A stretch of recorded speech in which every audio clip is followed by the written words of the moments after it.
Hello everyone and welcome to science ল্যাবের আরও একটা ক্লাসে তোমাদের সকলকে স্বাগত।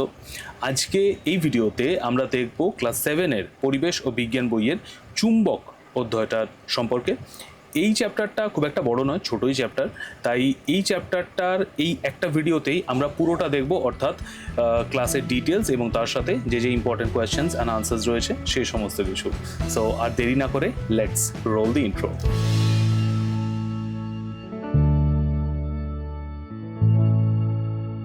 And we are back. All right. Okay. So first সবার ফার্স্ট ভিডিওটা শুরু করবার আগে চ্যানেলটায় যদি নতুন হয়ে থাকো তাহলে চ্যানেলটাকে সাবস্ক্রাইব করো। আর আমাদের এই যে যা পড়ানো হয় বা কিছু সেই সমস্ত যে নোটস, পিডিএফ যা সমস্ত কিছু রয়েছে সেই সমস্ত আমাদের টেলিগ্রাম গ্রুপে আমি শেয়ার করে দিই। সো টেলিগ্রাম চ্যানেল এবং টেলিগ্রাম গ্রুপ দুটোরই লিঙ্ক নিচে ডেসক্রিপশানে দেওয়া রয়েছে। সো তোমরা ওই গ্রুপ থেকে তোমরা চ্যানেলে এবং গ্রুপে দুটোতেই জয়েন করে যাও, তাহলে এই যে প্রত্যেকটা পড়ানোর যে আপডেট সেটা সবার ফার্স্টে তোমরা পেয়ে যাবে। ওকে, সো আমরা ফার্স্ট স্লাইডে দেখি আজকে আমরা যে চ্যাপ্টারটা পড়বো সেটা হচ্ছে চুম্বক। চুম্বক কি? চুম্বক চ্যাপ্টারটা হচ্ছে যে এটা একটা অদৃশ্য শক্তির দৃশ্যমান রূপ। আমার এখানে টাচ পড়ছে না কেন? ও আচ্ছা, আমি কালো সেট করে রেখেছি। ওকে, চুম্বক হচ্ছে একটা অদৃশ্য শক্তির দৃশ্যমান রূপ, অর্থাৎ আমরা তো চুম্বক জিনিসটাকে তো দেখতে পাই না, তো সেই যে অদৃশ্য শক্তিটা, সেই শক্তিটার বিষয়ে আমরা ইন ডেপথে আজকে পড়বো। ওকে, তো আমরা ফার্স্ট স্লাইডে যাই। চুম্বক পড়বার শুরুতে আমাদেরকে ফার্স্ট দুটো জিনিস দেখতে হয়, যে এক নম্বর চৌম্বক পদার্থ, এই যে, আর সেকেন্ড হচ্ছে অচৌম্বক পদার্থ। চৌম্বক পদার্থ আমরা কাদেরকে বলছি? চৌম্বক পদার্থ বলছি যে সমস্ত পদার্থ চুম্বক দ্বারা আকর্ষিত হয় তাদেরকে বলছি আমরা চৌম্বক পদার্থ। আর এই সমস্ত পদার্থগুলিকে বিশেষ উপায়ে তাদেরকে চুম্বকেও পরিণত করা যায়, এটা আমরা আসছি। যেমন লোহা, নিকেল, কোবাল্ট, এগুলো হচ্ছে চৌম্বক পদার্থ। আর অচৌম্বক পদার্থ আমরা কাদেরকে বলছি? অচৌম্বক পদার্থ আমরা বলছি যে সমস্ত পদার্থ চুম্বক দ্বারা আকর্ষিত হয় না তাদেরকে আমরা বলছি অচৌম্বক পদার্থ। যেমন কাঠ, পাথর, রবার, এই জিনিসগুলো হচ্ছে অচৌম্বক পদার্থ। এই দেখো, কাঠ, পাথর, রবার। আচ্ছা, একটা জিনিস কি খেয়াল করেছো যে পিডিএফের কোয়ালিটি কিন্তু একটুখানি আপগ্রেড হয়েছে না? তো এই যে পিডিএফগুলো, মানে আজকের যে অল টোটাল যে পিডিএফটা থাকবে যেটা থেকে আমি পড়াচ্ছি, তো সেই পিডিএফটা কেমন লাগছে, পড়ানোটা কেমন লাগছে, সেটা একটু সবাই কমেন্ট করে জানাও প্লিজ। তাহলে কি তোমাদের ফিডব্যাকটা পেলে কি আমি এটাকে আরও ইমপ্রুভ করতে পারি। ভিডিও অনেক দেরিতে এসছে, বুঝতে পেরেছি, আমার অফিসেরও একটু কাজ ছিল। সো ভিডিও দেরিতে আসার ফলে এইগুলোকেও একটুখানি বেশি ইমপ্রুভ করতে পেরেছি। এই প্রত্যেকটা জিনিস, প্রত্যেকটা স্লাইড যেগুলো রয়েছে সেগুলোকেও একটু ইমপ্রুভ করতে পেরেছি। সো এবার কন্টিনিউয়াসলি ভিডিও আসতে থাকবে, কেননা সব কটা স্লাইডই আমার মোটামুটি প্রায় হয়েই গেছে। সো আমরা অ্যাজ রেগুলার অ্যাজ পসিবল আমরা ভিডিওগুলো আলোচনা করব। ওকে, সো অনেক কথা হলো, তারপরে স্লাইডটায় যাই। দেখো, চুম্বক প্রধানত দু প্রকার। আমরা চৌম্বক পদার্থ আর অচৌম্বক পদার্থ পড়লাম, তো এবার আমরা আসছি চুম্বকের শ্রেণীবিভাগ, যে চুম্বক কত ধরনের। বারবার উল্টে যায় কেন? আমরা এবার আসছি যে চুম্বকের শ্রেণীবিভাগের বিষয়। চুম্বকের শ্রেণীবিভাগ কি? যে চুম্বক প্রধানত দুই প্রকার। এটা মাঝে মধ্যে খুব শর্ট কোয়েশ্চেনে আসে যে চুম্বক কত প্রকার এবং কি কি। তো চুম্বক হচ্ছে দু প্রকার। এক নম্বর হচ্ছে প্রাকৃতিক চুম্বক। প্রাকৃতিক চুম্বক কিন্তু এরকম রক শেপের দেখতে হয়, এরকম পাথর শেপের দেখতে হয়। আর সেকেন্ড হচ্ছে কৃত্রিম চুম্বক। কৃত্রিম চুম্বকটা কি? কৃত্রিম চুম্বক মানে আমরা যেটা কৃত্রিমভাবে তৈরি করতে পারি সেটাকে আমরা বলছি কৃত্রিম চুম্বক। সংজ্ঞাও আসে অনেক সময়, দুটো সংজ্ঞা আমরা একটু দেখে নিই। দেখো, প্রাকৃতিক চুম্বক। প্রাকৃতিক চুম্বককে কি দেখাচ্ছি আমরা? যে সমস্ত চুম্বক প্রকৃতিতে পাওয়া যায়, ন্যাচারালি পাওয়া যায়, তাদেরকে আমরা বলছি প্রাকৃতিক চুম্বক। আর প্রাকৃতিক চুম্বক যেটা হয় সেগুলো না এইরকম দেখতে হয় খানিকটা। এই যে ছবিটা রয়েছে, যে 3D রেন্ডার ছবিটা রয়েছে, এটার মতো দেখতে হয় কিন্তু প্রাকৃতিক চুম্বক। আচ্ছা, আর কৃত্রিম চুম্বক আমরা কাদেরকে বলছি? যে সমস্ত চুম্বক কৃত্রিমভাবে নিজেদের সুবিধা মতো বানানো যেতে পারে বা বানানো যায় তাদেরকে আমরা বলছি কৃত্রিম চুম্বক। কৃত্রিম চুম্বক এরকম আমরা যেরকম নর্মালি আমাদের বিভিন্ন কাজে যে চুম্বক দেখি সেটা কৃত্রিম চুম্বক। এবার এই যে দুটো চুম্বক আমরা দেখলাম, এইটা অনেক সময় পরীক্ষায় আসে যে প্রাকৃতিক চুম্বক এবং কৃত্রিম চুম্বকের মধ্যে পার্থক্য লেখো। তো প্রাকৃতিক চুম্বক এবং কৃত্রিম চুম্বকে যদি আমাদের পার্থক্য লিখতে দেয় তাহলে আমরা কি লিখব? যে প্রাকৃতিক চুম্বকের এক নম্বর হচ্ছে এই চুম্বক প্রকৃতিতে পাওয়া যায়। কিন্তু কৃত্রিম চুম্বক হচ্ছে যে এই চুম্বক প্রকৃতিতে পাওয়া যায় না। সেকেন্ড হচ্ছে যে এই চুম্বকের চৌম্বক শক্তি বা আকর্ষণ ক্ষমতা বা বিকর্ষণ ক্ষমতা, চৌম্বক শক্তি মানে দুটোই বোঝাচ্ছে, তো এই চুম্বকের চৌম্বক শক্তি খুবই কম হয়। আর 2 নম্বর হচ্ছে কৃত্রিম চুম্বকের ক্ষেত্রে যে এই চুম্বকের চৌম্বক শক্তি তুলনামূলকভাবে অনেক বেশি হয়। এটাও আমরা আসছি কিভাবে আমরা আরও বেশি চৌম্বক শক্তি রয়েছে এরকম কৃত্রিম চুম্বক তৈরি করতে পারবো, আসছি এইটা এই যে এতেই রয়েছে, চ্যাপ্টারেই রয়েছে। আর 3 নম্বর দেখো যে এই চুম্বককে সুবিধা মতো আকার দেওয়া যায় না। প্রাকৃতিক চুম্বককে আমরা সুবিধা মতো আকার দিতে পারি না। তার কারণটা হচ্ছে যে প্রাকৃতিক চুম্বকটা তো রক, একটা পাথর, তো সেই কারণেই ওই চুম্বকটাকে পার্টিকুলার একটা শেপ দেওয়াটা একটু জটিল। সো দেখো লেখা রয়েছে যে এই চুম্বককে সুবিধা মতো আকার দেওয়া যায় না কারণ এটি প্রাকৃতিক জিনিস, ন্যাচারাল জিনিস, এটা একটা রক ফর্মেশন, পাথর ফর্মে আমরা পাই। ফলে এই চুম্বকের ব্যবহারিক প্রয়োগ কিন্তু অনেকটা ব্যয় সাপেক্ষ এবং সময় সাপেক্ষ, দুটোই প্রবলেম। তো তাই এর ব্যবহারিক প্রয়োগ কিন্তু খুবই নগণ্য। অন্যদিকে কৃত্রিম চুম্বকে দেখো যে এই চুম্বককে সুবিধা মতো আকার দেওয়া যায় এবং এর চৌম্বক শক্তিকে নিয়ন্ত্রণও করা যায়। মানে আমাদের একটু জোরালো চুম্বক লাগবে নাকি হালকা চুম্বক লাগবে সেটাকেও আমরা কিন্তু কন্ট্রোল করতে পারি। ফলে এই চুম্বকের যে ব্যবহারিক প্রয়োগ রয়েছে সেটা কিন্তু অত্যন্ত বেশি। তো আমাদের যদি কেউ প্রাকৃতিক চুম্বক এবং কৃত্রিম চুম্বকের পার্থক্য লিখতে দেয় তো আমরা এইটা লিখতে পারি। তারপরে স্লাইডটায় যাই। তারপরে স্লাইডে রয়েছে দেখো চুম্বকের দিক নির্দেশক ধর্ম। দিক নির্দেশক ধর্ম বলতে আমরা কি বোঝাচ্ছি? দিক নির্দেশক ধর্ম হচ্ছে যে কোনো চুম্বক পার্টিকুলার উত্তর এবং দক্ষিণের দিকে মুখ করে থাকে। এখানটায় একটুখানি তোমাদের বইতে এত ইনডেপথে নেই, আমি তবু একটা জিনিস বলে দিই যে সেটা হচ্ছে যে চুম্বক এক্স্যাক্টলি নর্থ বা এক্স্যাক্টলি সাউথ ফেস থাকে না, একটু ডিফারেন্ট থাকে। তো সেটা আরেকটু পরে উঁচু ক্লাসে গেলে পড়বে, মানে যেটাকে আমরা ম্যাগনেটিক নর্থ এবং ট্রু নর্থ বলি। তো সেই জিনিসটা একটু জটিলে চলে যাচ্ছে, অত ইনডেপথে যাব না আমরা, তোমাদের সিলেবাস যেটা রয়েছে সেই হিসাবেই আমরা পড়বো। আচ্ছা, চুম্বকের দিক নির্দেশক ধর্ম, এটা কিন্তু পরীক্ষায় আসে যে চুম্বকের দিক নির্দেশক ধর্ম প্রমাণ করো। তো তখন আমরা কি লিখব? যে আমরা একটি চুম্বককে নিয়ে, একটি দণ্ড চুম্বককে নিয়ে একটি সুতোয় মুক্ত অবস্থায় আমরা ঝুলিয়ে দিলাম। দেখো ফার্স্ট পয়েন্টটা, দেখো 1 নম্বর পয়েন্ট আমি করে দিলাম যে চুম্বকটি সুতোয় মুক্ত অবস্থায় ঝোলানো রয়েছে। তো সেক্ষেত্রে এই যে একটি চুম্বককে সুতোর সাহায্যে কোনো বাধা ছাড়াই ঝুলিয়ে দিতে হবে। তো বাধা ছাড়া যদি ঝুলিয়ে দেওয়া হয় তাহলে আমরা কি দেখব 2 নম্বর পয়েন্টে? যে সর্বদা উত্তর দক্ষিণ অভিমুখে গিয়েই স্থির হবে চুম্বকটা। এই যে দেখো নর্থ এবং সাউথ যেটা রয়েছে সেইটাতেই আমরা কিন্তু চুম্বকটাকে অ্যালাইনড হতে দেখতে পাবো। এই যে দেখো লেখা রয়েছে চুম্বকটি স্থির হওয়ার পর সবসময় উত্তর ও দক্ষিণ দিক বরাবর মুখ করে থাকে। আচ্ছা, একটা জিনিস একটুখানি বলে দিই, হ্যাঁ, এই যে লেখাগুলো রয়েছে না, এগুলো তো আমি দেখছি সবকটাই ঠিক রয়েছে, কিন্তু মাঝে মধ্যে কিছু ক্ষেত্রে না একটু বানান ভুল হতে পারে, কেননা প্রত্যেকটা এআই রেন্ডারিংয়ে বানানো, তো সেগুলো একটুখানি দেখে নিও। যদি আমার চোখে পড়ে তো আমি এক্ষুনি কারেকশন করে দেবো, আর যদি আমার চোখে না পড়ে বাই এনি চান্স তাহলে তোমরা একটু কারেকশন করে নিও। ওকে, দেখো তো আমরা কি দেখতে পাচ্ছি যে চুম্বকের দিক নির্দেশক ধর্ম আমরা দেখতে পাচ্ছি যে এই যে চুম্বকটা উত্তর এবং দক্ষিণ দিক মুখ করেই স্থির হলো বাধাহীনভাবে ঝুলতে দিলে, এই বৈশিষ্ট্যকে বলা হয় তার দিক নির্দেশক ধর্ম। আর এই দিক নির্দেশক ধর্মের ব্যবহার করে আমরা কি তৈরি করেছি? আমরা এই দিক নির্দেশক ধর্মের ব্যবহার করে তৈরি করেছি কম্পাস।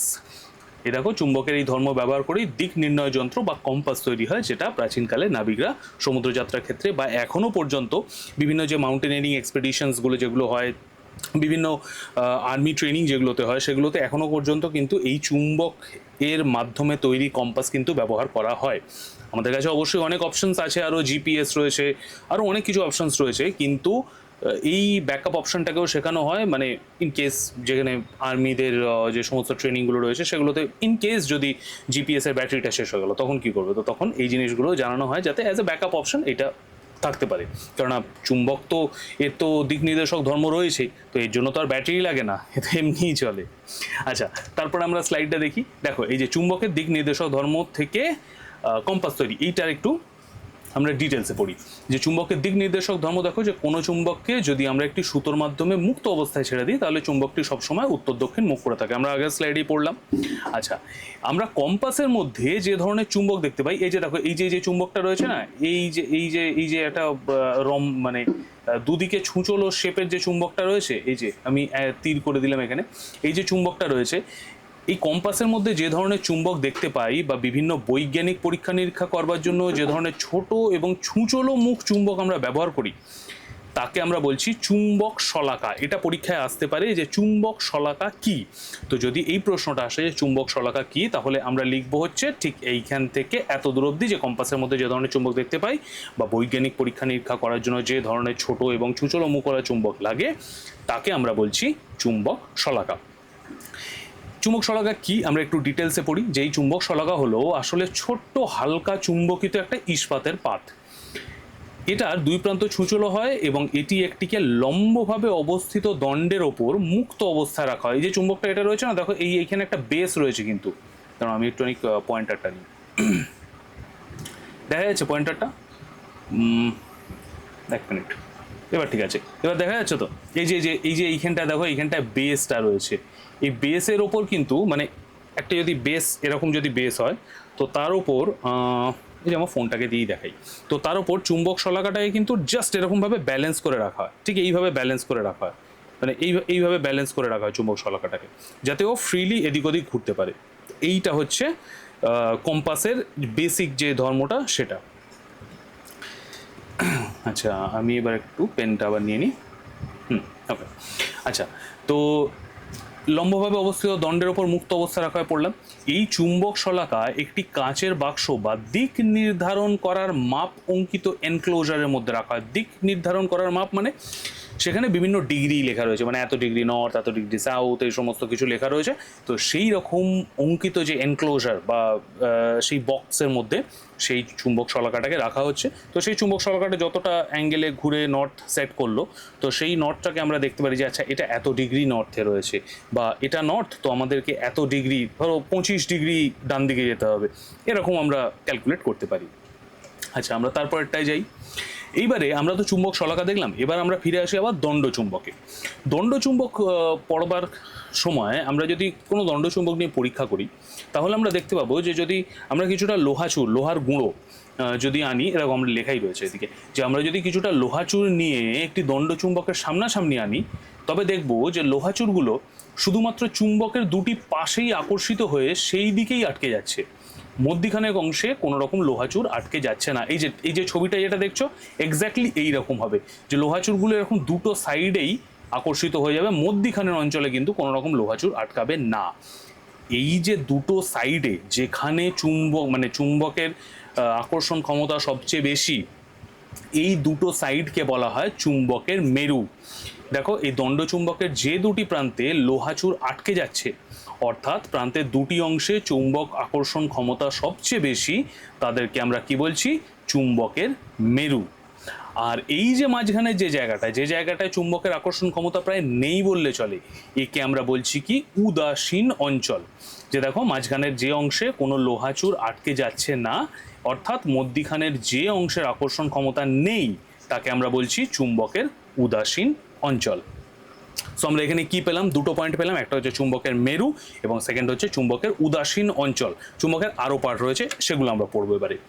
দেখো, আমরা যদি এক্স্যাক্টলি মাপ করি তাহলে আমরা দেখতে পাবো যে চুম্বকের যে মেরু, যেখানে সবচেয়ে বেশি আকর্ষণ ক্ষমতা রয়েছে, সেই মেরুর আমরা তো একটা পার্টিকুলার বিন্দু ক্যালকুলেট করি যে এই বিন্দুতে সবচেয়ে বেশি আকর্ষণ ক্ষমতা, এবার তার থেকে যত দূরে যাচ্ছি আমরা তত আকর্ষণ ক্ষমতা এবার কমতে থাকছে। এই যে বিন্দুটা, মানে যে বিন্দুতে তার আকর্ষণ ক্ষমতা সবচেয়ে বেশি থাকে, সেই বিন্দুটাকে আমরা ক্যালকুলেট করতে যদি আমরা যাই তাহলে আমরা দেখতে পাবো যে সেই বিন্দুটা সব সময় চুম্বকের মেরু, দুটো যে মেরু রয়েছে তার ভেতরের দিকে ঢুকে থাকে। যে কিভাবে? যে দেখো, যে আমরা যদি চুম্বকের মেরুর অবস্থান নির্ণয় করি তাহলে আমরা দেখতে পাবো যে চুম্বকের মেরু বিন্দু কিন্তু সেই চুম্বকের মেরু প্রান্তের, এটা তো মেরু প্রান্ত, আগে আমি স্লাইডটায় যাই, এই যে পার্টটা রয়েছে সেটা তো মেরু প্রান্ত, একটা প্রান্ত। তো সেই মেরু প্রান্তের, এটা তো মেরু প্রান্ত, এই যে লাইনটা রয়েছে, এই যে লাইনটা রয়েছে সেটা তো মেরু প্রান্ত। তো সেই মেরু প্রান্তের বেশ কিছুটা ভিতরের দিকে অবস্থান করছে, এই যে দেখো কিছুটা ভেতরের দিকে অবস্থান করে। এটি চুম্বকের দুটি মেরুর দূরত্ব, এই চুম্বকের দুটি মেরুর দূরত্বকে আমরা বলি চৌম্বক দূরত্ব। এই যে বিন্দুটা আর এই যে বিন্দুটা, এই যে দুটো বিন্দু রয়েছে যেখানে তাদের আকর্ষণ ক্ষমতা সবচেয়ে বেশি, এই দুটো মেরু বিন্দুকে আমরা বলছি কি চৌম্বক। হ্যাঁ, এই দুটি মেরু বিন্দুর দূরত্বকে আমরা বলছি চৌম্বক দূরত্ব। এই যে দুটো মেরু বিন্দুর যে দূরত্ব, এ দেখো এটাকে বলছি আমরা চৌম্বক দৈর্ঘ্য। সরি, ভুলভাল লাইন টেনে ফেললাম, ইরেজার। এই যে দুটো মেরুর বিন্দু, যেটা সেই দুটো মেরু বিন্দুর যে ডিস্টেন্সটা যেটা রয়েছে সেটাকে আমরা বলছি চৌম্বক দৈর্ঘ্য। চুম্বকের জ্যামিতিক দৈর্ঘ্য কিন্তু নয়, জ্যামিতিক দৈর্ঘ্য কিন্তু এইটা, এই পুরোটা। মানে আমরা স্কেল ফেললে যেটা দেখতে পাবো, সেটা কিন্তু জ্যামিতিক দৈর্ঘ্য। মানে এই পেনে যদি আমরা স্কেল ফেলি যতটা দেখতে পাবো সেটা জ্যামিতিক দৈর্ঘ্য। কিন্তু চৌম্বক দৈর্ঘ্য হচ্ছে এই বিন্দুটা থেকে এ আর একটা বিন্দু পর্যন্ত, এটাকে আমরা বলছি চৌম্বক দৈর্ঘ্য। চৌম্বক দৈর্ঘ্যের আমরা ইকুয়েশনস যদি আমরা জানতে চাই তাহলে আমরা কি পাবো, যে চৌম্বক দৈর্ঘ্য হচ্ছে যে চুম্বকের জ্যামিতিক দৈর্ঘ্য ইন্টু 0.86। এইটা থেকে কিন্তু প্রশ্ন আসে। কীরকম প্রশ্ন আসে, আমরা প্রশ্নের জায়গাটা যখন যাব তখন আমরা দেখতে পাবো যে এটা থেকে প্রশ্ন আসে যে কোনো চুম্বকের জ্যামিতিক দৈর্ঘ্য যদি এত হয় তাহলে তার চৌম্বক দৈর্ঘ্য কত, বা কার কোনো চৌম্বক দৈর্ঘ্য যদি কিছু হয় তাহলে চুম্বকের জ্যামিতিক দৈর্ঘ্য কত। তো প্রত্যেকটাতেই আমরা এই যে ইকুয়েশনটা রয়েছে, এই যে ইকুয়েশনটা আমরা দেখতে পাচ্ছি, এইটার বেসিসে আমরা প্রত্যেকটা অঙ্ক সলভ করতে পারবো। এবং চুম্বক থেকে এই একটা মাত্র ম্যাথামেটিক্যাল প্রবলেমই আসে, আর কিছু আসে না চুম্বক থেকে ম্যাথামেটিক্যাল প্রবলেম, এই একটাই আসে তোমাদের সিলেবাসে। আচ্ছা, আমরা তারপরে স্লাইডটায় যাই, যে ওইটাই আবার দেখছি যে চুম্বক দৈর্ঘ্য, চুম্বকের জ্যামিতিক যে দৈর্ঘ্য ইন্টু 86। এ দেখো এই যে চুম্বক দৈর্ঘ্য মানে এর মেরুবিন্দু একটা এখানে রয়েছে এবং আর একটা এইখানে রয়েছে, এইটা হচ্ছে এই যে ডিস্টেন্সটা এটাকে বলা হচ্ছে চৌম্বক দৈর্ঘ্য, আর এই যে ফুল ডিস্টেন্সটা তাকে বলা হচ্ছে জ্যামিতিক দৈর্ঘ্য। এইবারে দেখো আমরা কি কি পড়লাম, চুম্বকের মেরু পড়লাম, চুম্বকের উদাসীন অঞ্চল পড়লাম। আচ্ছা, তারপরে কি পড়লাম আমরা, যে মেরু বিন্দু পড়লাম। চুম্বকের মেরু পড়েছি, মেরু বিন্দু আলাদা, মেরু বিন্দু পড়লাম আমরা। মেরু বিন্দু থেকে চৌম্বক যে দৈর্ঘ্য, মানে দুটো মেরু বিন্দুর যে দৈর্ঘ্য তাকে আমরা কি পড়ছি চৌম্বক দৈর্ঘ্য। আর চুম্বকের যে অল টোটাল যে মানে যতটা লম্বা সেটাকে আমরা বলছি কি চুম্বকের জ্যামিতিক দৈর্ঘ্য। এবার আমরা আসি যে চুম্বকের উত্তর এবং দক্ষিণ মেরুবিন্দু একটি সরল রেখা দিয়ে যোগ করলে যে সরল রেখা পাওয়া যায় তাকে আমরা বলছি চৌম্বক অক্ষ। এই যে দেখো এইটা একটা মেরুবিন্দু আর এইটা একটা মেরুবিন্দু, এই দুটো মেরুবিন্দুকে যদি আমি এরকম একটা সরল রেখা দিয়ে অ্যাড করি তাহলে এই যে সরল রেখাটা পাওয়া যায়, এইটাকে আমরা বলছি চৌম্বক অক্ষ। তারপরেরটায় যাই, যে চুম্বকের সম্পূর্ণ গঠনতন্ত্র। দেখো এটা একটা 3D-তে রেন্ডার করে দিয়েছি। এই পিপিটিটা কেমন লাগছে সেটা কিন্তু অবশ্যই জানিও, মানে এটা বেটার লাগছে নাকি আগেরটা ভালো লাগতো সেটা একটু জানিও, কেননা এগুলো একটুখানি ভিজুয়ালি ভালো লাগছে দেখতে, তাই না? আচ্ছা, তো দেখো এখানে আমরা যদি চুম্বকের সম্পূর্ণ গঠনতন্ত্রটা আমরা দেখি তাহলে কি দেখতে পাবো, যে একটা হচ্ছে উত্তর মেরু বিন্দু, এটা মেরু নয়, এটা মেরু বিন্দু হবে, ঠিক আছে, এটা মেরু বিন্দু হবে, এটা মেরু বিন্দু। দক্ষিণ মেরু, দক্ষিণ মেরু দেখো ভুলভাল করেছে, দক্ষিণ মেরু এইটা হবে, এটা হচ্ছে দক্ষিণ মেরু বিন্দু, দক্ষিণ মেরুবিন্দু হবে এইটা। আর চৌম্বক অক্ষ যেটা রয়েছে সেইটা হবে কিন্তু এইটা, এই যে ভেতরে যে সরলরেখাটা রয়েছে এইটা হচ্ছে চৌম্বক অক্ষ, ঠিক আছে, এটা নয় কিন্তু, আর এই দাগটাও নয়। তো এইটা হচ্ছে চুম্বক অক্ষ, মানে ভেতরে যে সরলরেখাটা রয়েছে সেটা হচ্ছে চৌম্বক অক্ষ। এই আইডিয়া বানিয়েছি তো ওরা একটুখানি এদিক ওদিক করে দিয়েছে। আচ্ছা, তারপরেরটা আমরা যাই, তারপরেরটা এই যে আমরা যে ফার্স্ট এটা যেটা পড়লাম যে দিক নির্দেশক ধর্ম, তো সেটাকে আমরা এবার একটু রিভাইজ করছি। কীরকম, যে কোনো চুম্বককে যদি আমরা অবাধে ঝুলিয়ে দিই তাহলে চুম্বকের যে প্রান্তটি উত্তর দিকে মুখ করে থাকে তাকে বলছি আমরা কি, যে উত্তর সন্ধানী মেরু বা উত্তর মেরু। চুম্বকের যে মেরুটা উত্তর দিকে মুখ করে রয়েছে তাকে আমরা বলছি উত্তর সন্ধানী মেরু বা উত্তর মেরু। আবার সেম অ্যাজ যে মেরুটি দক্ষিণ দিকে মুখ করে থাকছে তাকে আমরা বলছি দক্ষিণ সন্ধানী মেরু বা দক্ষিণ মেরু, ঠিক আছে। খুব বেসিক জিনিস, কিন্তু এইগুলো থেকে কিন্তু এক লাইনের প্রশ্ন আসে। মানে এরকম প্রশ্ন দিতেই পারে যে দক্ষিণ সন্ধানী মেরু কাকে বলে। তো তোমাদের তখন এটাই লিখতে হবে যে একটি চুম্বককে যদি আমরা অবাধে ঝুলিয়ে দিই, তাহলে চুম্বকের যে মেরুটি দক্ষিণ দিকে মুখ করে থাকে তাকে আমরা বলতে পারছি দক্ষিণ সন্ধানী মেরু বা দক্ষিণ মেরু। আচ্ছা, আমরা তারপরে স্লাইডে যাই। সরি, দক্ষিণ সন্ধানী মেরু হয়ে গেল। আচ্ছা, আমরা তারপরে স্লাইডে যাই। তারপরে স্লাইডে আমরা কি পড়বো, যে চুম্বক অক্ষ। আমরা তো সেম জিনিসটাই পড়লাম এক্ষুনি, যে চুম্বক অক্ষ, যে উত্তর মেরুবিন্দু এবং দক্ষিণ মেরুবিন্দু একটি সরলরেখা দিয়ে যোগ করলে যে সরলরেখা পাওয়া যায় তাকে বলছি আমরা চুম্বক অক্ষ। প্রশ্ন এটাও আসে, চুম্বক অক্ষ কাকে বলে। এইবারে আমরা যেটা পড়বো সেটা একটু ডিফারেন্ট। যে আমরা তো এতক্ষণ চুম্বকের ফিজিক্যাল পার্টগুলো নিয়ে পড়ছিলাম যে কাকে কি বলে, এবার আমরা চুম্বকের পাওয়ারের পার্টটাকে নিয়ে কথা বলবো। চুম্বকের পাওয়ারের পার্টটা কীরকম, যে চুম্বক থেকে আমরা যদি বাই চান্স ধরো এখানে একটা চুম্বক রয়েছে, ধরো এটা একটা চুম্বক, তো এটা চুম্বক থেকে আমরা দেখতে পাবো যে আমরা বাড়িতে যদি কোনো চুম্বক নিয়ে পরীক্ষা করি তাহলে দেখতে পাবো কিছু দূর গেলে আর চুম্বকের সেরকম পাওয়ার নেই, সেরকম আর টানছে না। কিন্তু যত আমরা সামনে আসতে থাকবো তত যেন মনে হবে আকর্ষণ ক্ষমতা আরও তত বাড়ছে বাড়ছে বাড়ছে। এবার একদম যখন সামনাসামনি চলে আসবো তখন তো সব থেকে বেশি। তো এই যে জিনিসটা, অর্থাৎ একটা চুম্বকের যে আকর্ষণ ক্ষমতাটা কতটা এরিয়া জুড়ে রয়েছে সেটাকে আমরা বলছি চুম্বক ক্ষেত্র বা ম্যাগনেটিক ফিল্ড। দেখো আমরা আসি যে চুম্বক ক্ষেত্র, যে একটি চুম্বকের চারিদিকে যে স্থান জুড়ে ওই চুম্বকের আকর্ষণ বা বিকর্ষণ ধর্ম কাজ করে, এ রস কি লেখা রয়েছে, বিকর্ষণ ধর্ম কাজ করে, তাকে ওই চুম্বকের চৌম্বক ক্ষেত্র বলে। যতটা অংশ মানে চুম্বকের পরে আর যতটা অংশে কাজ করছে সেটাকে বলা হচ্ছে চৌম্বক ক্ষেত্র। আর চৌম্বক ক্ষেত্র কিন্তু দেখতে এইরকম হয়, কেননা মাঝখানে ওই যে উদাসীন অঞ্চল রয়েছে আমরা এইমাত্র পড়লাম, তো দুটো মেরু থেকে চৌম্বক ক্ষেত্র এরকম দেখতে হয়, এরকম সার্কুলার হাফ সার্কেল শেপে এরকম দেখতে হয়। আচ্ছা, তারপরে স্লাইডে যাই। তারপরে স্লাইডে আমরা খুব ইম্পর্টেন্ট একটা জিনিস আমরা পাবো, যে সেটা হচ্ছে যে চুম্বকের সমমেরু, অর্থাৎ একটা চুম্বকের উত্তর মেরু এবং আরেকটা চুম্বকের উত্তর মেরু, তারা পরস্পরকে কিন্তু বিকর্ষণ করে, মানে তারা পরস্পরকে দূরে ঠেলে দেয়।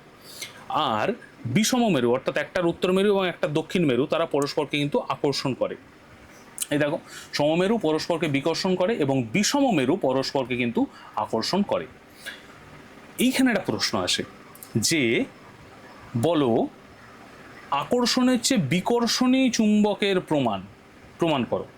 তো সেখানে আমরা কি লিখি, সেখানে আমরা লিখি যে উভয় মেরুই কোনো চুম্বক পদার্থকে আকর্ষণ করে। চৌম্বক পদার্থকে, নট চুম্বককে, চৌম্বক পদার্থকে। মানে কোনো একটা লোহার টুকরো থাকলে সেটা একটা চুম্বকের উত্তর মেরু দক্ষিণ মেরু যে মেরুতেই দিই না কেন দুদিকেই আকর্ষিত হবে।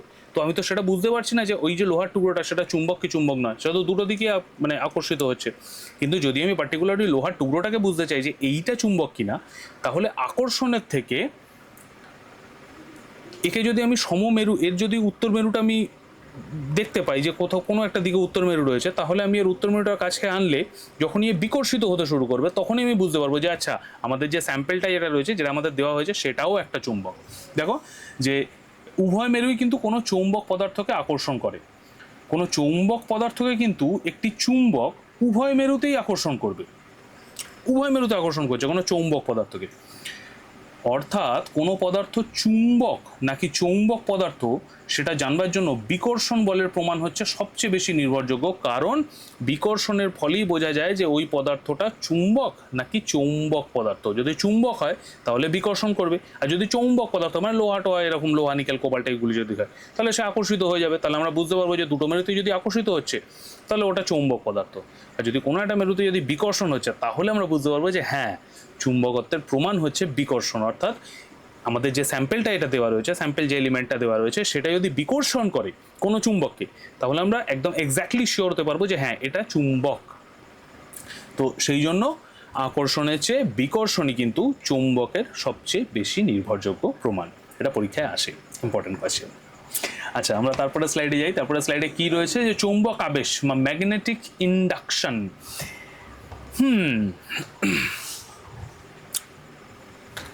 চুম্বক আবেশ কি জিনিস?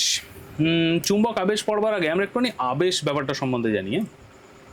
আবেশটা হচ্ছে ধরো কি বলবো, ধরো তুমি গরমকালে সাইকেল নিয়ে যাচ্ছ রাস্তা দিয়ে, তো পাশে দেখতে পেলে যে দোকানে, পাশে একটা দোকানে একটা বন্ধু আইসক্রিম খাচ্ছে দাঁড়িয়ে। তো তুমি তো গাড়ি নেড়ে চলে গেলে, ঠিক আছে, 6-7টা প্যাডেল এগোলে, তারপর কি মনে হলো তোমারও খুব আইসক্রিম খেতে ইচ্ছা করছে। মানে সে এমন একটা মানে সেই ক্রেজ আর কি, মানে সে আইসক্রিম খেতেই হবে আমাকে। তো তুমি তারপরে আইসক্রিমের দোকানটা দাঁড়ালে একটা আইসক্রিম খেয়ে নিলে। So what forced you to do that? যে তোমাকে ওই যে আইসক্রিমটা খেতে কে মানে ইচ্ছাটা কে জাগিয়েছে? ওই যে বন্ধুটা যেটা দাঁড়িয়েছিল ফার্স্টে আইসক্রিম খাচ্ছিল, ওটাই তো জাগিয়েছে, ওটাই তো মেন কালপ্রিট। চুম্বকের ক্ষেত্রেও কিন্তু তাই। কিভাবে? যে কোনো চুম্বকের সাথে আমরা যদি বেশ কিছু চৌম্বক পদার্থ আকর্ষিত করিয়ে রাখি, তবে সেই চুম্বকের প্রভাবে সেই চৌম্বক পদার্থগুলি সাময়িকভাবে চুম্বকে পরিবর্তিত হয়ে যায়। এই ঘটনাকে বলা হচ্ছে চৌম্বক আবেশ। মানে ধরো একটা চুম্বক আমরা নিলাম,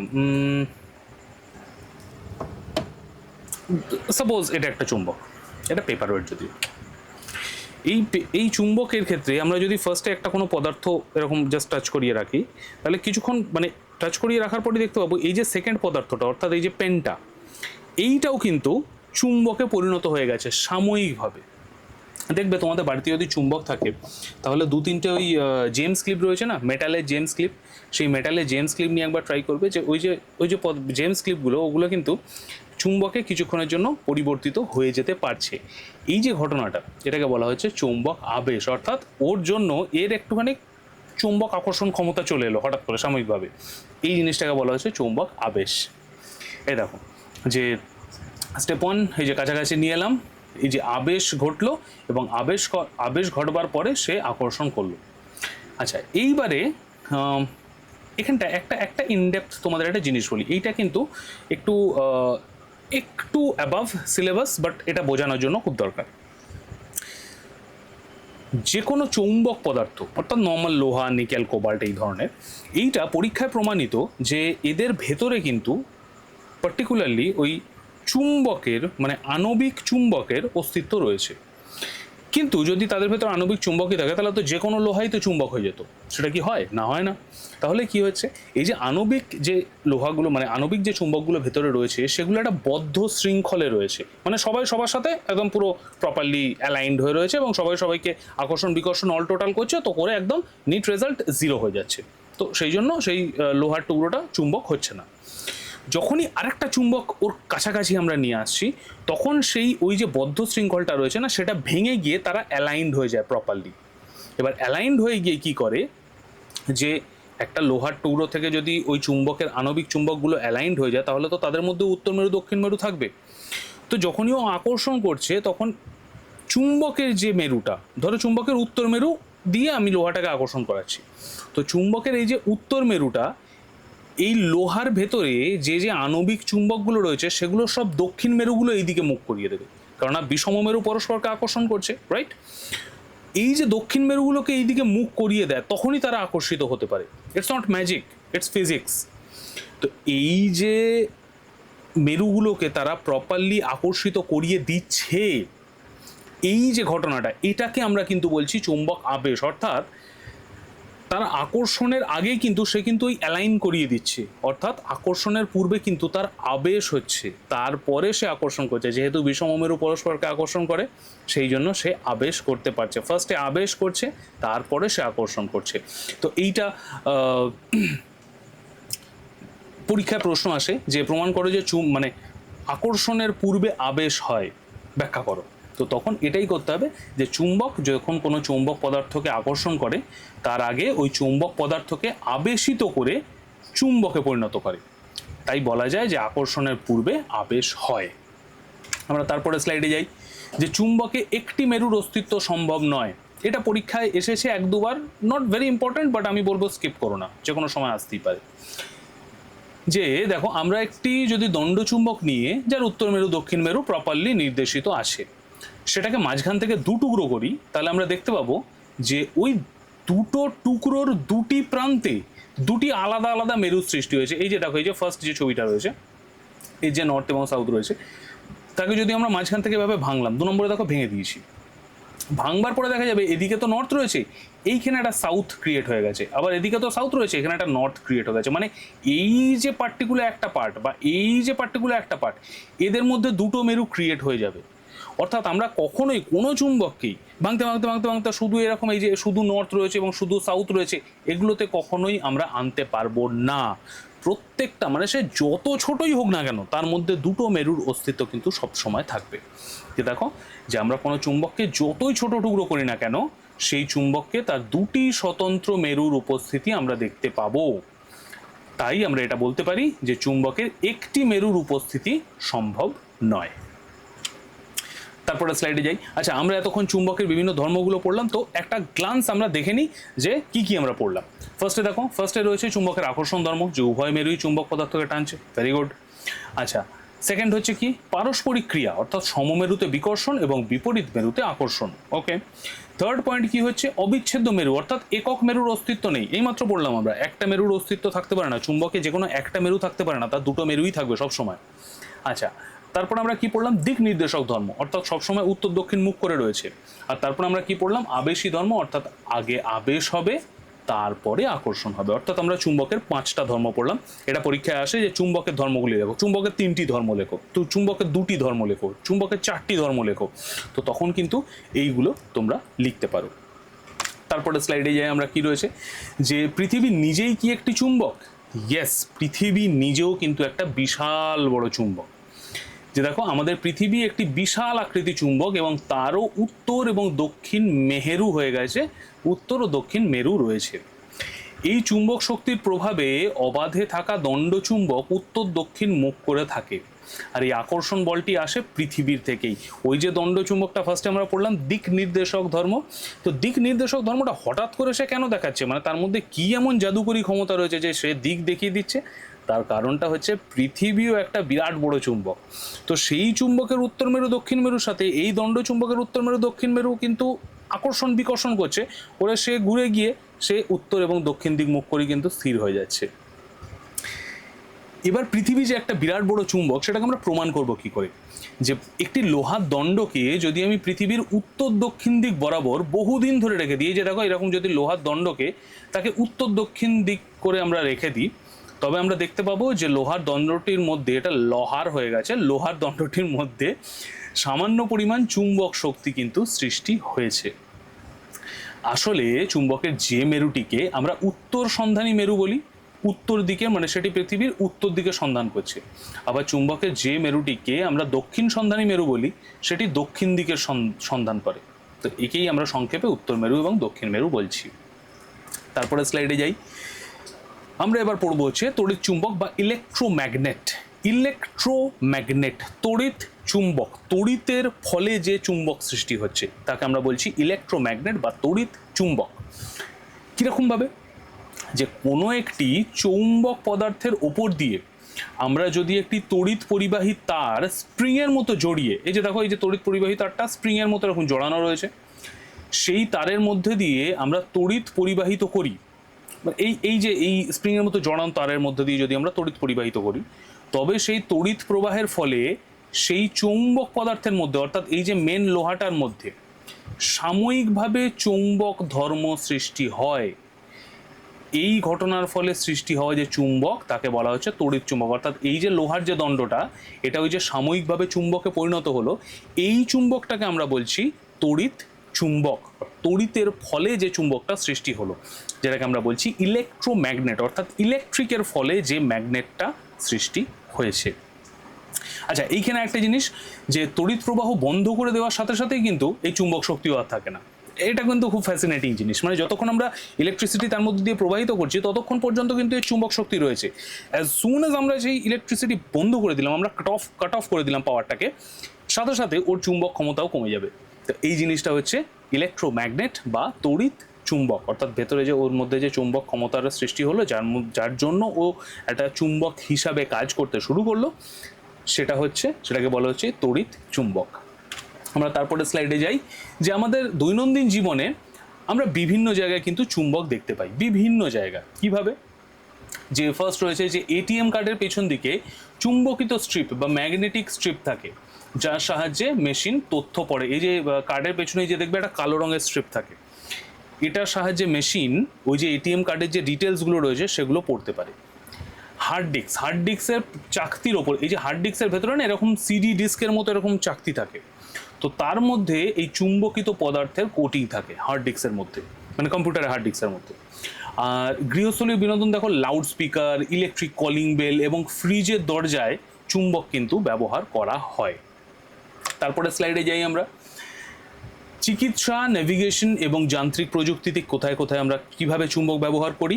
যে চিকিৎসা, যে দেখো চোখের ভেতরে লোহার গুঁড়ো পড়লে, স্পেশালি এই প্রবলেমটা হয় যারা লেদ কারখানায় কাজ করেন বা লোহার কারখানায় কাজ করেন বা গ্রাইন্ডিং মেশিন নিয়ে কাজ করেন। যদি তোমাদের মধ্যে কারোর মা বাবা বা পরিচিত কেউ যদি লোহার কারখানায় কাজ করেন, তাহলে দেখতে পাবে যে তাদের চোখের মধ্যে মাঝে মধ্যে লোহার টুকরো ঢুকে যাওয়ার চান্সেস রয়েছে।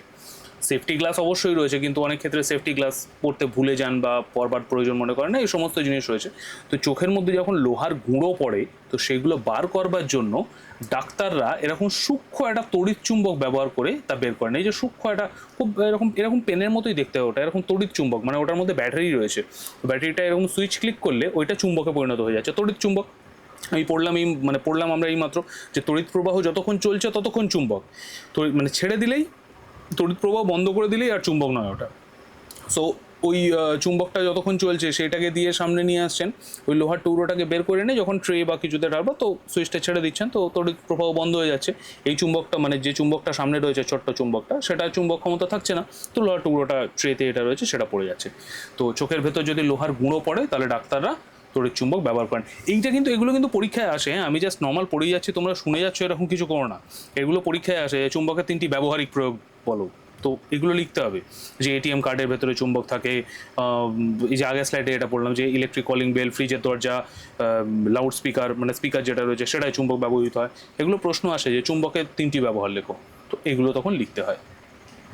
আচ্ছা, তারপর আমরা দেখছি নেভিগেশন কি, এই যে পড়লাম যে সমুদ্রে জাহাজের নাবিকরা দিক নির্ণয়ের জন্য এই অবাধে ঘূর্ণায়মান কম্পাস কিন্তু ব্যবহার করেন। এখন যতই জিপিএস চলে আসুক না কেন, এখনো পর্যন্ত প্রত্যেকটা ক্ষেত্রেই কিন্তু এই ম্যানুয়াল কম্পাস কিন্তু রাখা থাকে। আর থার্ডেরটা হচ্ছে দেখো যন্ত্রপাতি, অর্থাৎ ডায়নামো, ইলেকট্রিক মোটর যেগুলো রয়েছে সেগুলোতে শক্তিশালী চুম্বকের ব্যবহার কিন্তু অপরিহার্য। ডায়নামো এবং মোটর তৈরি করতে চুম্বক মাস্ট। তারপরে স্লাইডে যাই আমরা। আচ্ছা, এটা খুব ইম্পর্টেন্ট জিনিস কিন্তু, আরে দাত্তেরিকা, যে চুম্বকের কার্যক্ষমতা হ্রাস, চুম্বক ব্যবহৃত হয়েছে এরকম জিনিসকে খুব সাবধানে রাখতে হয়। এটা থেকে পরীক্ষায় প্রশ্নও আসে যে চুম্বকের কার্যক্ষমতা হ্রাস কি কি কারণে হতে পারে। 3টি কারণ লেখো, এই 2টো কারণ লিখেছি। আচ্ছা, আরেকটি কারণ আমি মুখে বলে দিচ্ছি, লিখেও দিচ্ছি আমি এখানে নোটসে, পিডিএফে পেয়ে যাবে। আচ্ছা, যে চুম্বকের এই যে কার্যক্ষমতা যেটা রয়েছে সেটা কিন্তু হ্রাস পেতে পারে, সেটা কমে যেতে পারে, চুম্বক নষ্ট হয়ে যেতে পারে। কি কি কারণে চুম্বক নষ্ট হয়?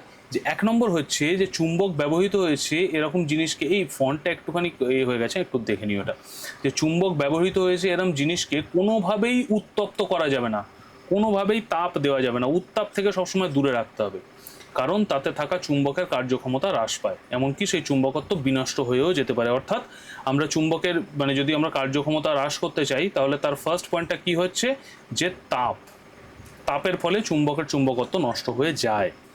সেকেন্ড, চুম্বকীয় প্রভাব থেকে দূরে, অর্থাৎ এটিএম কার্ডে যেদিকে চুম্বকের স্ট্রিপ আছে সেই দিকে কোনো চুম্বকীয় পদার্থ যেন না থাকে, মানে অন্য শক্তিশালী চুম্বক যেন না থাকে। আবার স্পিকার, টিভি, রেডিও, কম্পিউটারে হার্ড ডিস্ক, এগুলোর কাছে কখনোই শক্তিশালী চুম্বক যেন না থাকে। অর্থাৎ অন্য শক্তিশালী চুম্বকের প্রভাবেও কিন্তু আমাদের যে নর্মাল সাধারণ দৈনন্দিন জীবনে যে চুম্বকের জিনিসগুলো ব্যবহৃত হয় সেগুলোর কার্যক্ষমতা হ্রাস পেতে পারে। তো সেকেন্ড আমরা কি পাচ্ছি, যে অন্য শক্তিশালী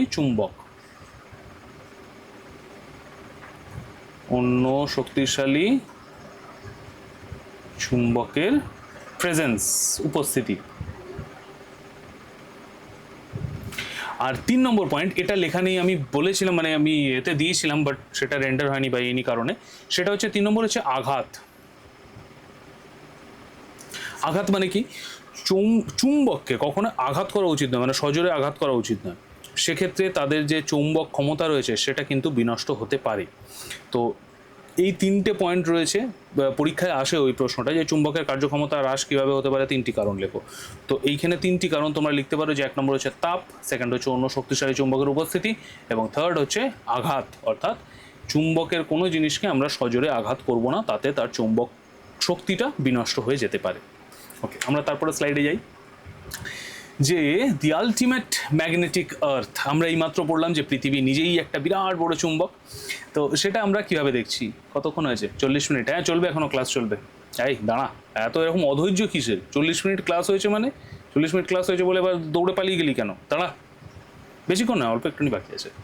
আচ্ছা, তো দেখো যে পৃথিবীর এই চুম্বক শক্তি থাকার ফলে, যেহেতু পৃথিবী একটা বিরাট বড় চুম্বক, আমরা এইমাত্র পড়লাম, পৃথিবীতে প্রাণ সৃষ্টি এবং প্রাণের স্থিতি কিন্তু সম্ভব হয়েছে। It's very important. এটা পরীক্ষায় আসে যে পৃথিবী যদি চুম্বক না হতো তাহলে কি হতো। তো তোমাদের এটা লিখতে হবে যে পৃথিবী যদি চুম্বক না হতো তাহলে পৃথিবীতে প্রাণ সৃষ্টি হতোই না। তার কারণ হচ্ছে সূর্য থেকে প্রতিনিয়ত আসা বিভিন্ন শক্তিশালী কণা বা সোলার উইন্ড। এই যে দেখো, এরকম সোলার উইন্ড কন্টিনিউয়াসলি আসতে থাকে। পৃথিবী তার চৌম্বক ক্ষেত্রের প্রভাবে সেগুলোকে দূরে সরিয়ে দেয়। ঠিক এইভাবে যেরকম ছবিটা দেওয়া রয়েছে, ঠিক এইভাবে পৃথিবী কিন্তু সেই যে সোলার উইন্ড রয়েছে সেগুলোকে এরকম দূরে সরিয়ে দেয়। ফলে আমরা সেই ক্ষতিকারক কণাগুলো থেকে বাঁচতে পারি। এই ক্ষতিকারক কণাগুলো কিন্তু জীবিত সমস্ত প্রাণীর জন্য ক্ষতিকারক। কোনো মানে যে কোনো জীবিত লিভিং সেল বা জীবিত কোষের জন্য এই রশ্মিগুলো কিন্তু ক্ষতিকারক। এই মানে সোলার উইন্ডগুলো, এগুলো ক্ষতিকারক। পৃথিবী যেহেতু একটা বিরাট বড় চুম্বকের মতো কাজ করে, তো এ কী করে, ওই সোলার উইন্ডগুলোকে দূরে সরিয়ে দেয়। এই যেহেতু দূরে সরিয়ে দেয়, সেই জন্যই কিন্তু পৃথিবীতে এই প্রাণের সৃষ্টি এবং স্থিতি কিন্তু সম্ভব হয়েছে। আমরা তারপরে স্লাইডটায় যাই, যে মহাজাগতিক রশ্মি এবং অরোরা। দেখো, মহাবিশ্ব থেকে এক ধরনের মহাজাগতিক রশ্মি বা কসমিক রে আমাদের পৃথিবীর দিকে কিন্তু ক্রমাগত ধেয়ে আসছে। যেমন সোলার উইন্ড আসছে, তেমনি কসমিক রেও কিন্তু আসছে। এদের অধিকাংশই হলো তড়িৎযুক্ত কণা বা চার্জড পার্টিকেল, ইলেকট্রিফাইড পার্টিকেল। পৃথিবীর চুম্বক ক্ষেত্রের সাথে এদের ক্রিয়া প্রতিক্রিয়া ঘটে এবং এর ফলে আমাদের পৃথিবীর মরু অঞ্চলে বিকিরণ বলয় বা ভ্যান অ্যালেন বিকিরণ বলয় তৈরি হয়। এটা প্রশ্ন আসে যে ভ্যান অ্যালেন বিকিরণ বলয় কাকে বলে। তো তখন তোমাদের এটা লিখতে হবে যে এই যে মহাবিশ্ব থেকে যে মহাজাগতিক রশ্মি বা কসমিক রে আমাদের দিকে ক্রমাগত ধেয়ে আসছে, যার মধ্যে রয়েছে তড়িৎযুক্ত কণা বা চার্জড পার্টিকেল। তো সেই চার্জড পার্টিকেল, পৃথিবী যেহেতু বিরাট বড় চুম্বক, এই চুম্বকের সাথে ক্রিয়া প্রতিক্রিয়া করে, এর ফলে আমাদের মরু অঞ্চলে বিকিরণ বলয় তৈরি হয়। এটাকে বলছি আমরা ভ্যান অ্যালেন বিকিরণ বলয়, এবং উৎপন্ন হয় মেরুজ্যোতি বা অরোরা। এবার এখানে আমি একটা ঘুরিয়ে প্রশ্ন করতে পারি যে মেরুজ্যোতি মেরুতেই কেন হয়, কেন বিষুব রেখার ওপর হয় না? তার কারণটা হচ্ছে আমরা এইমাত্র পড়লাম না, চুম্বকের দুটো প্রান্তে সবচেয়ে বেশি চৌম্বক শক্তি থাকে। মাঝখানের অংশটাকে আমরা কি পড়লাম? উদাসীন অঞ্চল, রাইট? তো মাঝখানে যে উদাসীন অঞ্চল রয়েছে সেখানে তো কিছু হবে না। যে সমস্ত যা কিছু হচ্ছে সেগুলো সবই হচ্ছে দুটো মেরুতে, কারণ ওখানে চৌম্বক শক্তি সবচেয়ে বেশি থাকে।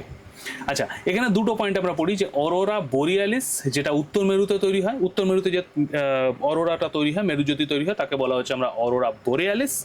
এবং দক্ষিণ মেরুতে যেটা তৈরি হয় তাকে আমরা বলছি অরোরা অস্ট্রালিস। মেরুজ্যোতি দেখবে? দাও এক মিনিট, আমি দেখাচ্ছি মেরুজ্যোতি।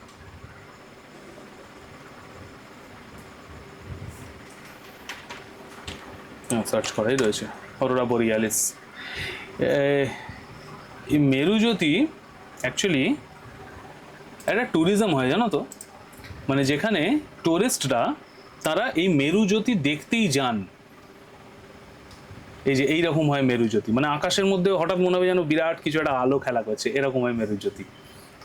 দাঁড়াও আমি আর একটা ভালো ছবি দেখাই। এই যে এইটা হচ্ছে মেরুজ্যোতি। এটা কিন্তু অরিজিনাল ইমেজ, এমন নয় যে 3D রেন্ডার্ড করা বা কিছু, এটা অরিজিনাল ইমেজ। এরকমই দেখতে পাবে তুমি গেলে, মানে এই মেরুজ্যোতি দেখতে যায় অনেকে, মানে এই অরোরা ট্যুরিজম বলে ওটাকে, এটা হয়। আচ্ছা, আমরা তারপরে আবার ক্লাসে ফিরি। হ্যাঁ, কোথায় ছিলাম আমরা? হ্যাঁ, অরোরা অস্ট্রালিস। আচ্ছা, তারপরে আমরা কি দেখছি, যে জীবের শারীরবৃত্তীয় ক্রিয়ায় চৌম্বক ক্ষেত্র। এই যে পৃথিবী যে বিরাট বড় চুম্বক, তো অবশ্যই তার চুম্বক ক্ষেত্র রয়েছে। তো জীবের শারীরবৃত্তীয় ক্রিয়ায় এই চুম্বক ক্ষেত্র কিভাবে তার কি তার ভূমিকা রয়েছে। সো দেখো, ফার্স্ট দেখো, 1 নম্বর, পরিযায়ী পাখিরা পৃথিবীর এই চুম্বক ক্ষেত্রের উপর ভিত্তি করে দূর দেশে পাড়ি জমাতে পারে। এইটা আমরা পরের স্লাইডে আলোচনা করছি, আসছি আমরা এর পরের স্লাইডে, এটা রয়েছে, আলোচনা করছি। সেকেন্ড পয়েন্টটা আমরা এই স্লাইডে দেখবো, যে জীবতাত্ত্বিক কম্পাস। দেখো, পায়রার খুলি এবং মস্তিষ্কের মাঝে একটি খুব ছোট্ট কালো অংশ আছে, এই যে মস্তিষ্কের মাঝখানে একটা ছোট্ট কালো অংশ আছে, যার মধ্যে ম্যাগনেটাইট নামক একটি চুম্বক পদার্থ থাকে। ম্যাগনেটাইট নামটা কিন্তু মনে রাখো, এটা পরীক্ষায় প্রশ্ন আসতে পারে। এটি পায়রার মস্তিষ্কে কম্পাসের মতো কাজ করে, ফলে পায়রা মেঘলা দিনে বা অন্ধকার দিনেও ঠিকভাবে ঘরে ফিরে আসে। এইখানে একটা মজার ব্যাপার যে এদের মাথায় যদি একটা ছোট্ট চুম্বক বেঁধে দেওয়া হয়, তখন কিন্তু এরা সঠিক দিক নির্ধারণ করতে পারে না। যেহেতু ম্যাগনেটাইট রয়েছে, সেটা ওই চুম্বক বেঁধে দিলে কি হয়, ও একটু গুলিয়ে যায় আর কি, ম্যাগনেটাইট ও কোন দিকে উত্তর দক্ষিণ বুঝতে পারে না। আর এটা ছাড়াও কোনো কোনো শামুক, মৌমাছি, এদের মধ্যেও ম্যাগনেটাইটের অস্তিত্বের কথা জানা গিয়েছে। আচ্ছা, ফার্স্ট পয়েন্টটা এবার আমরা পড়ি যে পৃথিবীর চুম্বক ক্ষেত্রটাই পাখির কিন্তু রহস্যময় কম্পাস। কীরকম? যে পরিযায়ী পাখিদের এই হাজার হাজার মাইলের রোমাঞ্চকর পথ চলার নেপথ্যে রয়েছে পৃথিবীর এই অদৃশ্য শক্তি চুম্বক ক্ষেত্র। কীরকম? এক নম্বর হচ্ছে যে পৃথিবীর চুম্বক ক্ষেত্রই কিন্তু পাখির মূল পথপ্রদর্শক। সে কিন্তু ওই ম্যাগনেটিক ফিল্ড হিসাব করেই আসে, যে অদৃশ্য শক্তি ব্যবহার করেই পাখিরা দীর্ঘ পথ নির্ভুলভাবে অতিক্রম করে। আমাদের ভারতবর্ষে আসে, সাইবেরিয়া থেকে পাখি আসে, রাশিয়া থেকে পাখি আসছে, মানে রাশিয়া থেকে সে ইন্ডিয়া অবধি চলে আসছে, এরকম পাখি রয়েছে। তো এই জিনিস মানে ওদের কাছে তো আর জিপিএস নেই রে বাবা, ওরা কিভাবে আসবে? তো ওরা এই ম্যাগনেটিক ফিল্ডকে মানে যেহেতু ওদের মানে ওরা ওই ম্যাগনেটিক ফিল্ড সেন্স করতে পারে, তো সেই ম্যাগনেটিক ফিল্ড হিসাব করে ওরা কিন্তু ঠিক জায়গায় এসে পৌঁছয়, আবার এখান থেকেও ঠিক নিজেদের জায়গায় ফিরে যায়, মানে হাজার হাজার কিলোমিটার পথ তারা অতিক্রম করতে পারে। আরে দেখো, যে সুদূর অজানার অভিমুখে সফল অভিযাত্রা, যে চুম্বকীয় সংকেত অনুসরণ করে তারা আদি বাসভূমি থেকে হাজার হাজার মাইল দূরে পাড়ি জমায়, আর একই পথে তারা ঠিকানাতে ফিরেও আসে, যে ফেরার পথে ঠিক একই চুম্বক ক্ষেত্রে ব্যবহার করে তারা নিজেদের ঘরে ফিরে আসে। তো এটাই হচ্ছে আমাদের এই চুম্বক চ্যাপ্টারটা পুরোটা। আচ্ছা, এরপরে আমরা জাস্ট একটুখানি কোয়েশ্চেন্স অ্যান্ড আনসার্স দেখবো। আমাদের ক্লাস শেষ এখানেই, ছোটো ক্লাস ছিল, বেশি বড় ক্লাস না। তো আমরা একটুখানি কোয়েশ্চেন অ্যান্ড আনসার্স দেখে নিই। আচ্ছা, মেরুজ্যোতির প্রধান কারণ কি? কেমন সবাই উত্তর দেবে। আচ্ছা, সবাই খাতা পেন নিয়ে বসো, সবাই খাতা পেন নিয়ে বসো। এই প্রশ্নগুলো লিখে, তার উত্তরগুলো লিখে ছবি তুলে আমাকে টেলিগ্রাম গ্রুপে পাঠাবে। ক্লাস 7-এর যে টেলিগ্রাম গ্রুপ রয়েছে সেটা পাঠাবে। আচ্ছা, ফার্স্ট এটা, মেরুজ্যোতির প্রধান কারণ কি? ভিডিওটা স্টপ কর, নিজে কর আগে, তারপরে দেখবি আমার উত্তর। হ্যাঁ, ঠিক, গুড। আচ্ছা, মেরুজ্যোতির প্রধান কারণ কি? পরিবেশ দূষণ, পরিবেশের উষ্ণতা বৃদ্ধি, বজ্রপাত, উল্কাপাত নয়, পৃথিবী একটি বিরাট চুম্বক। এটা হবে আনসার। আচ্ছা, এর মধ্যে চৌম্বক পদার্থ কোনটি? চৌম্বক পদার্থ মানে যেটা চুম্বক দ্বারা আকৃষ্ট হয়। কোনটা? প্লাস্টিক না, তামা না, কাঠ না, কোবাল্ট। আনসার হবে 4, কোবাল্ট। আচ্ছা, চুম্বকত্বের নিশ্চিত প্রমাণ কি? যে শুধুমাত্র বিকর্ষণ ধর্ম, শুধুমাত্র আকর্ষণ ধর্ম, আকর্ষণ বিকর্ষণ দুটোই চুম্বক আবেশ। আনসার হবে শুধুমাত্র বিকর্ষণ ধর্ম। চুম্বকের উত্তর এবং দক্ষিণ মেরু যোগ করলে যে রেখাংশ পাওয়া যায় তাকে কি বলে? হোমওয়ার্ক কমেন্ট করে জানাও। আচ্ছা, কোনটি অচুম্বক পদার্থ নয়? Interesting question. অচুম্বক পদার্থ নয় কোনটা? কাঠ না, নিকেল। নিকেল অচুম্বক পদার্থ নয়, নিকেল হচ্ছে চৌম্বক পদার্থ। আচ্ছা, তারপরে আসি যে কোনো দণ্ড চুম্বকের চুম্বকত্ব মাঝখানে বেশি, দৈর্ঘ্য বরাবর সমান, প্রান্ত দেশে বেশি, আর এক প্রান্ত বেশি, অন্য প্রান্ত কম। হোমওয়ার্ক কমেন্ট করে জানাও। এতক্ষণ ধরে এমনি এমনি পড়লাম নাকি? আচ্ছা, আবিষ্ট চুম্বকত্ব সেটা কি হয়? স্থায়ী হয়, অস্থায়ী হয়? স্থায়ী অস্থায়ী দুটোই হতে পারে, চুম্বক পদার্থের উপর নির্ভর করে। অস্থায়ী, সবসময় অস্থায়ী। আবিষ্ট চুম্বক কিন্তু সবসময় অস্থায়ী। প্রাকৃতিক চুম্বক কোথায় আবিষ্কৃত হয়? এটা নিজের একটা অ্যান্সার দাও তো। প্রাকৃতিক চুম্বক কোথায় আবিষ্কৃত হয়? ফার্স্ট কোথায় আবিষ্কৃত হয়? এটা নিজের অ্যান্সার দাও। এটা গ্রুপে বলবো উত্তরটা, এটা পড়াইনি আমি গ্রুপে বলবো। আচ্ছা, কোন ক্ষেত্রে তড়িৎ চুম্বক ব্যবহার করা হয় না? ইন্টারেস্টিং। এলইডি আলো, মোটর, কলিং বেল, টেলিফোন। মোটরে তড়িৎ চুম্বক ব্যবহৃত হয়, কলিং বেলে তড়িৎ চুম্বক ব্যবহৃত হয়, টেলিফোনেও হয়। একমাত্র যে জিনিস যেটা তড়িৎ চুম্বকের কোনো কাজই নেই সেটা হচ্ছে এলইডি লাইট। তারপরেরটা, আচ্ছা, তড়িৎ চুম্বকের শক্তি বাড়ানো যায় কিভাবে? ও, ইটস ভেরি ইম্পর্টেন্ট। তড়িৎ চুম্বকের শক্তি বাড়ানো যায় হচ্ছে প্রেরকের দৈর্ঘ্য বাড়ানো, না তারের দৈর্ঘ্য কমানো, না তারের পাক সংখ্যা বাড়ানো ইজ দি আনসার।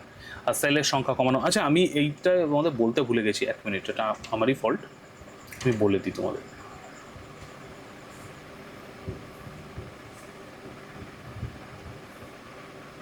আচ্ছা, তড়িৎ চুম্বকের দুটো পয়েন্ট রয়েছে। হ্যাঁ, ফার্স্ট পয়েন্ট যেটা, সেটা হচ্ছে যে যদি আমরা এই তারের পাক সংখ্যা বাড়াই, তারের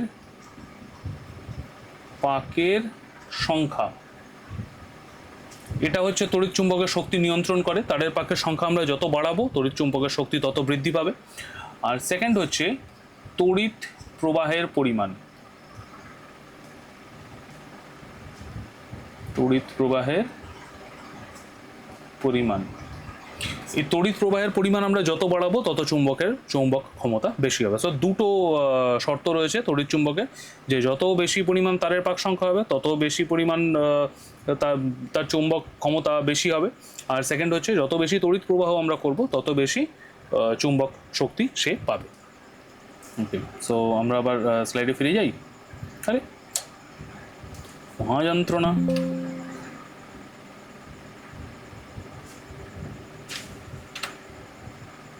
ঠিক আছে, আমি এইটাই খুঁজছিলাম এতক্ষণ ধরে।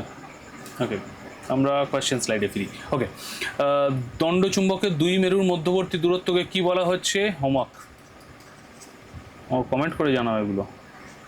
আচ্ছা, চুম্বকের আকর্ষণের পূর্বে কে ঘটনাটি ঘটে? হোমওয়ার্ক।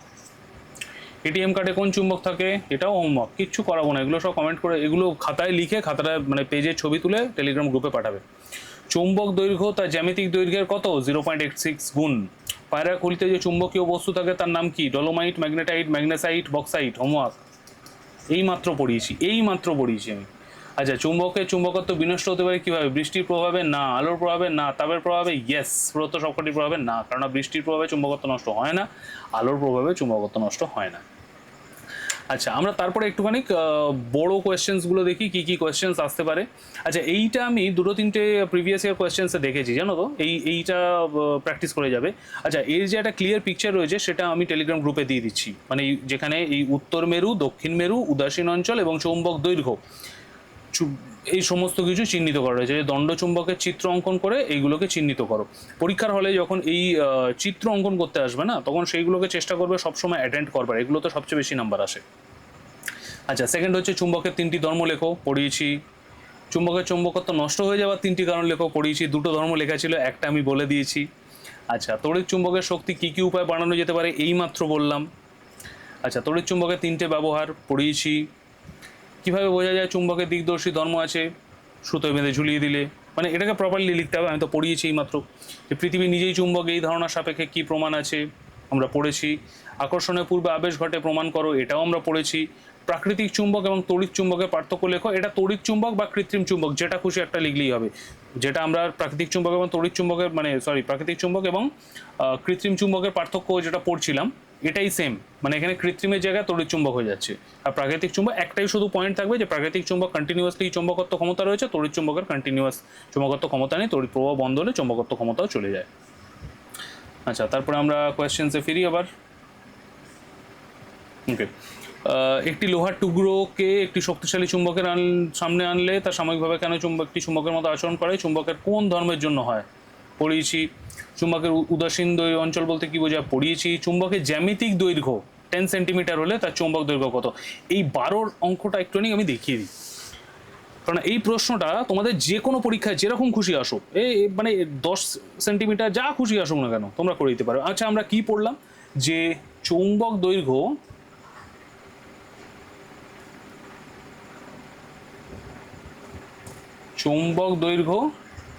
ইজ ইকুয়াল টু চুম্বকের জ্যামিতিক দৈর্ঘ্য ইন্টু 0.86, রাইট? আমরা এটা পড়লাম তো। আমাদের এখানে কি জানতে চাইছে? চুম্বক দৈর্ঘ্য কত হবে, মানে চুম্বক দৈর্ঘ্য জানতে চাইছে, তার জ্যামিতিক দৈর্ঘ্য কত? 10 সেন্টিমিটার, 10 ইন্টু 0.86 আমরা করবো। তো এখানে পয়েন্টটা তুলে দিলে এখানে কি হবে? 10, তো 8.6, অর্থাৎ তার চুম্বক দৈর্ঘ্য হবে 8.6 সেন্টিমিটার। এখানে যা কিছু মানে যে কোনো অঙ্ক দিতে পারে তোমাদের, তুমি জাস্ট সলভ করবে। যে কোনো কারুর জ্যামিতিক দৈর্ঘ্য জানতে পারে, তার চুম্বক দৈর্ঘ্য দিয়ে দিয়েছে। ধরো আমি যদি এই অঙ্কটাই বলি যে কারুর ধরো এখানে দেওয়া রয়েছে যে তার চুম্বক দৈর্ঘ্য 8.6, তাহলে তার জ্যামিতিক দৈর্ঘ্য কত? তাহলে আমি এখানেই ধরে নেবো যে তার জ্যামিতিক দৈর্ঘ্য হচ্ছে এক্সকে কি বাজে লিখলাম আমি, তো তার জ্যামিতিক দৈর্ঘ্য হচ্ছে এক্স, তো চুম্বক দৈর্ঘ্য কত? 8.6 is equal to x into 0.86। তো এখান থেকেও একটা তুলে এখানে 10 করবো, এখান থেকেও একটা তুলে 100 করবো। 86 এদিকে কেটে গেল, 10-এর একটা 0 কেটে গেল, সো এক্স ইকুয়ালস টু হবে 10। আমরা এখান থেকে জ্যামিতিক দৈর্ঘ্য পেয়ে গেলাম। মানে আমরা শুধু এই ফর্মুলাটা ব্যবহার করে আমাদের যে কোনো ম্যাথামেটিক্যাল প্রবলেম দিকে আমরা করে নেবো। আচ্ছা, তারপরে যে জীব শারীরবৃত্তীয় প্রক্রিয়া চুম্বক ক্ষেত্রে দুটি ভূমিকা লেখো, পায়রার উদাহরণ এবং পরিযায়ী পাখির উদাহরণ। আচ্ছা, তড়িৎ চুম্বক কাকে বলে, এর ব্যবহার লেখো। ভেরি ইজি, এইমাত্র পড়লাম। একটি চুম্বককে 3টি টুকরো করা হলে কয়টি মেরু তৈরি হবে? একটা বড় চুম্বক রয়েছে, তাকে 3টে টুকরো করলাম আমরা, 3টে টুকরো করলাম, তো তার এখানে একটা মেরু হচ্ছে, সেকেন্ডে একটা মেরু হচ্ছে, আবার এখানে একটা মেরু হচ্ছে, একটা মেরু হচ্ছে, আবার এখানে একটা মেরু হচ্ছে, একটা মেরু হচ্ছে, অর্থাৎ তার 6টা মেরু তৈরি হবে, কারণ যতগুলো টুকরো করছি প্রত্যেকটাতেই স্বতন্ত্র মেরুর উপস্থিতি রয়েছে, তো তার 6খানা মেরু হবে। চুম্বক আবেশ বলতে কি বোঝায় পড়ালাম এইমাত্র। চুম্বকের প্রমাণে আকর্ষণের চেয়ে বিকর্ষণ সবচেয়ে বড় প্রমাণ, এই মাত্র আমি ইম্পর্টেন্টটা আলোচনা করে দিলাম। ওকে, সো চুম্বক আজকের মতো চ্যাপ্টারটা শেষ, সাজিয়ে আর কিছু নেই, বেশি বড় চ্যাপ্টার নয়। এরপরে যে চ্যাপ্টারটা রয়েছে তড়িৎটা, সেটা একটু বড় হবে চ্যাপ্টারটা, সেটা সম্ভবত আমরা কিছু পার্টে ডিভাইড করে নেবো। তো ক্লাসটা কেমন লাগলো সেটা অবশ্যই জানাতে ভুলো না।